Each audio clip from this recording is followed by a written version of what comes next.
पहला कही कि भूख की चिंता ना करो, कारण के खाना पीना सो जाना ये सब कर्म है पशु समान। अरे भाई खावू पीवू ઊંઘી જવું આટલું તો પશુઓ પણ કરે છે। કોણ ખાના કે સોવના और न आवे चित, कहे कबीर क्यों विचारिया आदि अंतकामी। આપણા માટે એક સવાલ મૂકી દો ઘરમાં દરરોજ, ખાવું અને ઊંઘવું એના સિવાય બીજું કશું યાદ આવતું નથી। અને આપણો જે મિત્ર છે એક સાચો મિત્ર, એ મિત્રને તો આપણે ભૂલી જઈએ। આ સંસારના કામો તો ક્યારે પણ પૂરા થવાના નથી। યાદ રાખી લો, એક કામ પૂરું કરો બીજું ઊભું થાય છે, બીજું પૂરું કરો તો ત્રીજું ઊભું થાય છે, ત્રીજું કરો તો ચોથું ઊભું થાય। આ ઘડી આ समय तो क्यारेक क्यारेक મળે છે। जब तक जिंदगी रहेगी तब तक फुर्सत न होगी काम से, और कुछ समय ऐसा निकालो जो प्रेम कर लो राम से। राम થી પ્રેમ કરવા માટે તમને અહીંયા બોલાવ્યા। બોલાયા તો देखो, બાઈજીની મહેનત તો જુઓ। જો તમે બેઠા છો એ ભૂમિ પર ટાઇલ્સ લગાવવા માટે લોકોએ કહ્યું બાઈજીને પૈસા મોકલાવીએ। બાઈજી કહ્યું ના, પૈસા નથી મોકલાવા, અમારે નથી જોતા પૈસા। અહીં આજુબાજુના જે ખેડૂતો આવે છે, ધર્મ પ્રેમી જે લોકો આવે છે, એમના માટે તો હું પવિત્ર ગોમાતાનો ગોબર વેપાવી અને પછી આ ખેડૂતોને પછી આ પ્રજાને આ બનાસકાંઠાની પ્રજાને હું ગાયના છોડ પર બેસાડી છું। તે જ ભૂમિ પર તમે બેઠા છો ને, ત્યાં બાઈજી ઉભા રહીને પછી લેપ આવ્યો। કેટલી પવિત્ર ભૂમિ છે। जिस वक्त जिक्र तेरा होगा और समृद्धशाही में स्थान होगा, आ घड़ी तो समृद्ध की पण चढ़ियाती છે એટલું યાદ રાખજો। આ ઘડી વારે વારે મળતી હોતી। સવાલ એ છે, સત્સંગ આપ સાંભળી રહ્યા છો, સત્સંગ આપ સાંભળી રહ્યા છો, અસુવિધા જેવું કશું છે જ નહીં। પાણી મળી રહ્યું છે, વરસાદ પણ મળી રહ્યો છે, પણ ભીતર પ્રેમ પ્રગટાવીને સત્સંગ સાંભળી લ્યો કે વૈરાગ્ય વગર ક્યારે પણ જ્ઞાન થતું। અને વૈરાગ્ય ક્યારે થાય એ જરા વિચાર કરી લો। ધીરજ ધર્મ મિત્ર અરુ નારી, પર આપત કાળ પરખી ચારી। ધીરજને પણ પરખો, ધર્મને પણ પરખો, મિત્રને પણ પરખો અને નારીને પણ પરખો। હવે નારી અને મિત્ર તરફથી તમને કડવો અનુભવ થશે તો તમને વૈરાગ્ય આવશે। તમે કહો નહીં મારો મિત્ર તો અમારી સાથે કોઈ દાડો દગો કરતો જ નથી। અરે ભાઈ આ સંસારને તો બધા જ મિત્રો લગભગ દગો કરતા હોય છે। જે દુનિયા રાજા રામચંદ્રજીની થઈ નથી, જે દુનિયા સીતાજીની થઈ નથી, આ દુનિયા તમારી ક્યારે થવાની છે જરા વિચાર કરી। कभी पत्थर निकलते, कभी पारस निकलते, और जिसको हम अपना समझते वो कभी दुश्मन निकलते। आ संसार में તમારું કોઈ મિત્ર નથી। સાચો મિત્ર છે તમારો પરમાત્મા। એ પરમાત્માને તમે જાણી લો, પણ આ સંસારના ભોગવવાલા લાગે ત્યાં સુધી એ મિત્રને જાણવાની ઈચ્છા થતી નથી। એ મિત્રનું ભજન કરવાની ઈચ્છા થતી। ધ્રુવને વૈરાગ્ય ક્યારે આવ્યો? સંસારમાં પિતા પણ મિત્ર છે। એ પિતાથી અને માતાથી જ્યારે કડવો અનુભવ થયો ત્યારે ધ્રુવને વૈરાગ્ય આવ્યો। અને પિતાએ જો સારું રાખ્યો હોત તો વૈરાગ્ય આવત ખરો? તમને પણ સંસારમાં કડવા અનુભવ થવા જોઈએ। સંસારમાં જો સુખ હોત તો ભરતરી રાજાએ હોળવાર લગ્ન કર્યા હતા। કેટલી વાર કર્યા? 16 વાર લગ્ન કર્યા હતા। હવે તો હિન્દુસ્તાનમાં કાયદો એવો બની ગયો હિન્દુઓ માટે તો आईपीसी की कलम 494, भारतीय दंड संहिता की कलम 494, एक पत्नी एक पतिना जीवनकाल में तमे बीजा लग्न करी लो तो 7 वर्षनी सजा थाय। पण भर्तृए केटली वार लग्न कर्या? 16 વાર લગ્ન કર્યા અને 16 વાર લગ્ન કર્યા એમાં સૌથી વાલી હતી પિંગળા રાણી। એ પિંગળા રાણી થી પણ કડવો અનુભવ જ્યારે ભરતરીને થયો। કેવી રીતે થયો? કેવી રીતે થયો? પરકો મેં વાત કઈ ધીરજ ધર્મ મિત્ર અરુ નારી और आपतकाल पर की चारी। कड़વો અનુભવ કેવી રીતે થયો? પ્રમાણે તપસ્યા કરી। ब्राह्मणे तपस्या करी गंगा मैया की, तो गंगा मैया खुश थईने अमर फल आप्यु। कोने? ब्राह्मण ने। ले ब्राह्मण, ले भूदेव, आ अमर फल तू खाई ले, अमर थई जशे।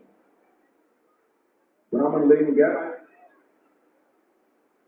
ब्राह्मणे विचार कर्यो हूँ कर्मकांड करनारो छुं, लोको पासे मांगनारो छुं, अने कर्मकांड करीने मांगीश तो आखी जिंदगी अने अमर थईने मांगवो ज रहे।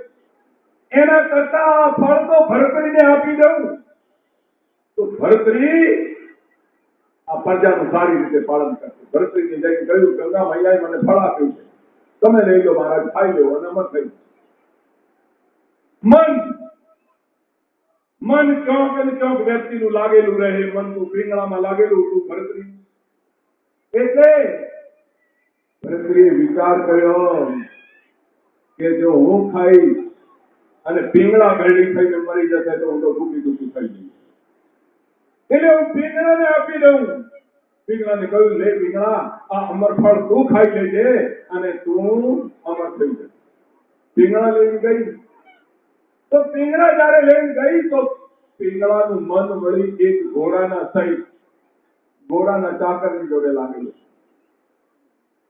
પિંગળાએ વિચાર કર્યો હવે મારું મન मारा एक मित्र, मारा एक दोस्त, मारा एक जार पुरुषनी साथे लागेलू छे अने ए घड़ो थईने मरी जशे तो હું દુખી દુખી થઈ जईश। એટલે એ ઘોડાના સાઈસે લઈ જાવીને પેલી ગણિકાને આપી દીધી। ગણિકાએ વિચાર કર્યો કે અમર થઈને પણ આખી જિંદગી પાપ જ તો કરવાનું છે અને એનું મન કેવું લાગેલું હતું? કે ગણિકા હતી એનું મન કેવું લાગેલું હતું? એનું મન તો પાપ કરવામાં જ લાગેલું હતું। ગણિકાએ વિચાર કર્યો કે પાપ નથી કરવું, આ ફળ તો રાજા ભરતરીને આપી દેવું જોઈએ। गणिका पाछू फल लईने आवी राजा भरतरी पासे। भरतरीने कह्युं महाराज आ फल आप लई लो, आप खाई जाओ अने अमर थई जाओ तो सारू। कह्युं गणिका तू अमर फल क्यांथी लावी? बताव। महाराज बताऊं तो नहीं कि नहीं बताव नहीं तो तने दंड आपवानो आवशे। त्यारे दंडथी बियाई गणिकाने कह्युं आपनो घोड़ानो जे चाकर छे ने घोड़ानो जे सहित छे ने एने मने आप्युं। राजाए फल सीसामां मूकी दीधुं ने कह्युं बेसी जा गणिका अहींया। एक रूममां बेसाડી દીધી અને પેલા ઘોડાના ચાકરને બોલાવ્યો અને કહ્યું બોલ આ ફળ તું ક્યાંથી લાવ્યો? ઘોડાના ચાકરે કહ્યું મહારાજ આ તો પિંગળાએ મને આપ્યું। પિંગળાએ કેમ આપ્યું તને? પિંગળાની જોડે મહારાજ મારો કે ગમે તે કરો પણ પિંગળાની જોડે મારો ખરાબ સંબંધ છે એટલે પિંગળાએ મને આપ્યું। हारू तू पण बैठ। एने पण एक बाजू बेसाड़ी पिंगळाने बोलावी। एने खबर पड़ी के पिंगळाने खबर नहीं पड़ी कि आ बे जणा बैठा छे अने पिंगळाने कह्युं पिंगळा पेलुं फळ क्यों छे? महाराज फळ तो आपनी आज्ञाकारी पत्नी छूं ए तो हूँ खाई गई। क्यों छोकराए राख्या छे? मारा माटे राख्या छे छोकराए के ना महाराज तो मारी भूल થઈ ગઈ सॉरी ना के अमर फल થોડું મારા માટે રાખ્યું હોય તો આપી દે કે નહીં महाराज હું તો ખાઈ જ ગઈ। કે કોની કસમ? કે તમારી કસમ महाराज। ભરતરીએ ફળ કાઢ્યું સીતામાંથી કે આ શું? પ્રત્યક્ષ કેમ પ્રમાણ? જ્યારે એવું કંઈક કરો ત્યારે હવે નીચું દેખવા વારો આવે, પગ તરફ દેખવા વારો આવે તો પીંગળા તો પગ તરફ देखवा लगी। सारे भरतरीए कहूं कभी पत्थर निकलते, कभी बर्फ निकलते, जिसको हम अपना समझते वो दुश्मन निकलते। भरतरी वैराग्य प्रकरण वैराग्य सतक नामનું પુસ્તક આવે છે એ વાંચી લેજો। એમાં ભરતરી તરત જ નીકળી ગયા, વૈરાગ્ય આવી ગયો। તો હું એમ નથી કહેતો કે તમે એવો વૈરાગ્ય લાવો, પણ વૈરાગ્ય એટલે સંસારના તરફથી મનને વાળી અને પરમાત્મા તરફ જોડી દો, એનું નામ વૈરાગ્ય। પણ એ જોડશો કેવી રીતે? એ જોડશો કેવી રીતે? તમારી ભીતર પરમાત્મા બેઠેલા છે। કેવી રીતે બેઠેલા છે? बूंद समानी समुद्र में जानत है सब कोई, और सुंदर समाना बूंद में जानत विरला कोई। आ वातने सारी रीते समझी लो। ए बूंद कोण? ए बूंद તમે છો, અને સમુદ્ર કોણ? સમુદ્ર છે પરમાત્મા, અને પરમાત્મા તમારી અંદર બેઠો છે। ईश्वर अंत जीव अविनाशी, सत चेतन कर आनंद राशि। ए आनंद स्वरूप તમારા ભીતર બેઠો છે પરમાત્મા, પણ એનું તમને જ્ઞાન નથી, એટલે તમે એના દર્શન માટે જો ત્યો ભટકતા ફરો છો। એટલે સંત મહાત્માઓ કહે છે તમારી ભીતર જ્યારે ખોલશો તો તમને એક વસ્તુ જળશે। કેવી વસ્તુ જળશે? ગગન ગરજે, बरसे अमृत, बादल भये गंभीर, चौदीसी दम की दामिनी भीजे दास कबीर। गगन करते, गगन कहता आकाश, पण गगन कहता आकाश पण थाय, અને ગગન કહેતા મસ્તક પણ થાય। તમારી અંદર એવી ગર્જના થાય છે, बाजत अनहद बासुरी, त्रिवेणी के तीर, और राग छती तो होई रहे गर्जन सतर गंभीर। त्रिवेणी नो तीर क्यों आयो? गंगा यमुना અને સરસ્વતી ઇલાહાબાદ આવ્યો, પણ એક ત્રિવેણી સંગમ તમારી ભીતરે પડે છે। ડાવી પીંગળા, જીમણી પીંગળા અને સૂક્ષ્મ અહીંયા આવીને મળી છે, જો ઊંચું ધ્યાન કરી છે ત્રિકુટીમાં। તો એનાથી ઉપર જ્યારે તમે ચડો તો ગગન ગરજે, બરસે અમી। અમી એટલે શું? અમી એટલે અમૃત, અમી એટલે અમૃત। એ અમૃત જ્યારે પીશો ત્યારે તમે અમૃત એટલે અમન નહીં, મૃત મને મરના, ત્યારે તમે અમર પદની પ્રાપ્તિ કરી શકશો। એકલા ભાઈ ભરતરી જ અમર ના બને, પણ એ અમૃતને પીશો ત્યારે તમે પણ અમર બની જશો। આવું નહીં જાઉં, જન્મું નહીં મરું, ऐसा अणगढ़ जाऊं कबीर साहब फिर जन्म नहीं पाऊं। अणगढ़ એટલે જેને કોઈએ કર્યા નથી એવા પરમાત્મા તમારી ભીતર બેઠા છે। તમારી ભીતર બેઠા છે તો તમે આનંદ પ્રાપ્ત કરી શકો છો। કેવો? ધૂની સુન કે મનવા મસ્ત હુआ। જ્યારે ભીતરની ધ્વનિ સાંભળો છો ત્યારે એવી મસ્તી આવે। धूनी सुन के मनवा मत हुआ, लागी समाधि रहो गुरु चरण में, अंदर का दुख दूर हुआ। धूनी सुन के मनवा मत हुआ। शून्य शिखर में झालर जल के जल का अमीरत प्रेम हुआ, और कह कबीर सुनो भाई साधो, साथी साथी अलमर्त हुआ। धूनी सुन के मनवा मत हुआ। साधु महात्माओं अलमर्त થવા માટે ગાંજા ભાંગની રેલમ ફેલ ઉડાવતા હોય છે। પણ એ સાધુ મહાત્માઓને પણ હું જ્યારે હરિદ્વારમાં મળું છું ત્યારે સાધુ મહાત્માને કહું છું, શું કહું છું? એ સાધુ મહાત્માને કહું છું, ગાંજા ભાંગ खुमारी उतर जाए प्रभात, और नाम खुमारी नाम का चढ़ी रहे दिन रात। गांजा ने भांगनी खुमारी तो आ थोड़ी વાર માં ઉતરી જાય, પણ નામની ખુમારી એવી ચડે કે દિવસ ને રાત ચડેલી રહે છે। તો એક નશો તમારી ભીતર પણ છે. એ નશો કરતા શીખો અને સાચા જો નશેડી બનવું હોય તો ભીતરનો જ્યારે નશો કરશો ને સभी रसायन हम करी नहीं नाम सब कोई रंत घट में संचरे तो सब तन कंचन ભરતરીને વૈરાગ્ય થયો આ સંસારમાં કરવો અનુભવ થયો. તમને તો સંસારમાં 50 કરવા અનુભવ થાય છે તે છતાંય તમે પરમાત્માને જાણવા માંગતા નથી.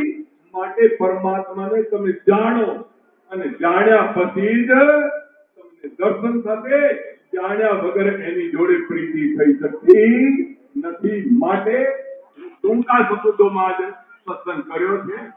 સાંજ સુધી પણ રોકાઓ, કામ હોય જરૂર તો ખરેખર માનો કે જાઓ, પણ ભાઈ કામ પણ ભૂલી જવું જોઈએ.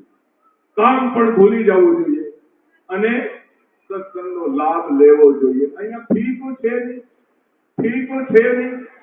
કેટલાક લોકોએ તમારી સેવા માટે સેવા પણ અહીંયા આપી છે અને સેવા પણ આપી છે, પણ આ ભૂમિ પર જોઈ લો साईं के दरबार में कमी किसी की नाय, बंदा मौज न ले सके दुख चाकरी माय. अरे જેની અંદર 33 કરોડ દેવી દેવતાનો વાસ છે એવી ગો માતાઓ પણ અહીંયા 40-45 ઊભી છે. હવે તો ખેડૂતો આપ લગભગ જાકારો આપી રહ્યા છો, પણ ગો માતાને જાકારો ના આપો. ગો માતા એક વખત એવો આવશે કે તમને 2 કરોડ રૂપિયામાં પણ ગો માતા ના મળે, કારણ કે ગો માતાની અંદર સુવર્ણ ક્ષાર છે. સુવર્ણ એટલે સોનું છે. અને એક દિવસ વિજ્ઞાનીઓ પણ એવી શોધ કરશે કે ગો માતાના મૂત્રમાંથી સોનું પ્રગટ કરીને વિજ્ઞાનીઓ તમને બતાવશે. અને ગો માતાની અંદર તો અત્યારે પણ કેટલાય રોગો નિવારણ કરવાની શક્તિ છે, કારણ કે ગો માતાના મૂત્રમાંથી મેં અમુક દવાઓ કરી અને અમુક ચોથા સ્ટેજના કેન્સરના દર્દીઓને પણ ઠીક કર્યા છે. માટે તમને પણ કોઈ પણ બીમારી હોય ત્યારે તમે પણ ગોમૂત્ર લેતા રહો અને ગોમૂત્ર દેશી ગાયનું લ્યો અને રોગ પણ મટાડો અને ભજન પણ કરો. અહીંયા આયુર્વેદ તો ઉપર તો વધારે નથી બોલતો. આયુર્વેદ ખૂબ જાણું છું. મારી પાસે સેંકડો પુસ્તકો પણ મેં અહીંયા વસાવી રાખ્યા છે. સેંકડો પુસ્તકો પણ વસાવી રાખ્યા છે. પણ આયુર્વેદ ઉપર બોલવા જાઉં તો વેદ ઉપર ક્યારે બોલી? અને વેદ ઉપર જો બોલ્યા જાય, વેદ ઉપર જો બોલ્યા જાય તો ભેદ ઉપર કોણ બોલશે? वेद हमारा वेद है, हम वेदन के माई, जहाँ कबीरा हमरा वहां तो वेदन को गमन है. वेद थके, ब्रह्मा थके, थके शेष और महेश, और गीता को वहां गम नहीं जा सदगुरु का उपदेश. વેદો જે ભેદને જાણવા માટે કહે છે, ગીતા જે ભેદને જાણવા માટે કહે છે, એ ભેદની અમે ચર્ચા કરીએ છીએ ભાગવત ભગવાનના માધ્યમથી. ભાગવત ભગવાનના માધ્યમથી. અને બાઈજી તો એક વખત બતાવી દઉં છું, એક વખત ઈશારો કરું છું. બાઈજી આમ ભાગવતમાં ચાલવું જોઈએ એ રીતે એક વખતમાં બાઈજી જોવા તમારી સામે પુસ્તકે ભાગવતે જોતા નથી અને એક અક્ષરનું શ્લોક વચ્ચે લેતા નથી. એક અક્ષરનું વિશ્લેષણ કરીને તમને સમજાવે છે.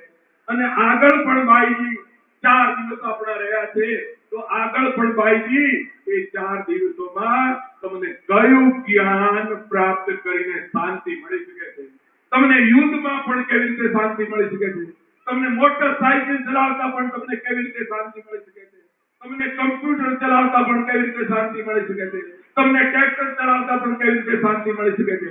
અરે તમારા શરીરમાંથી ભલે કોડ થયો હોય, ભલે કેન્સર થયું હોય, આ ચામડું ભલે તૂટીને પડતું હોય અને તમને સૂળી ઉપર પણ કેવી રીતે શાંતિ મળી શકે છે, એના રસ્તા ઉપર ભાઈજી ખૂબ જ સુંદર વર્ણન કરીને તમને સંભળાવશે. પણ શાંતિથી સાંભળો. અને જેને ડાયાબિટીસ હોય અને વારે પેશાબમાં ઉઠવું પડતું હોય તો પાણી ઓછું પીના લાવો. થોડું પાણી ઓછું પીઓ. એક દિવસ પાણી ઓછું પીઓ તો શું વાંધો છે? એટલે વચ્ચે તમે ઉઠતા નથી. બહુ જ ડાયા છો. હવે હમણાં કોઈ કલેક્ટરને બીજા માણસોને બોલાયો હોય તો એ માણસોને બોલાયા હોય તો કે સાધારણ પબ્લિક બેઠી છે, ખેડૂતો બેઠા છે, આ ભાઈ બહેનો પણ સાધારણ બેઠી છે. ના, આ સાધારણ નથી બેટા, આ તો મહાન દેવતાઓ જેવા હોય છે એ જ અમારી પાસે આવી જાય છે અને ભૂત પ્રેત જેવા હોય એ તો અમને ગાળે બોલી જતા રહે. હા? તો કહેવાનો મતલબ તમે દેવતાઓ જેવા છો, શાંતિથી બેસો, સત્સંગ સાંભળો, बड़े भाग्य पाइए सत्संग का और बिन ही प्रयास होई भवंगा. જેનો મોટો ભાગ્ય હોય છે એને સત્સંગ મળે છે.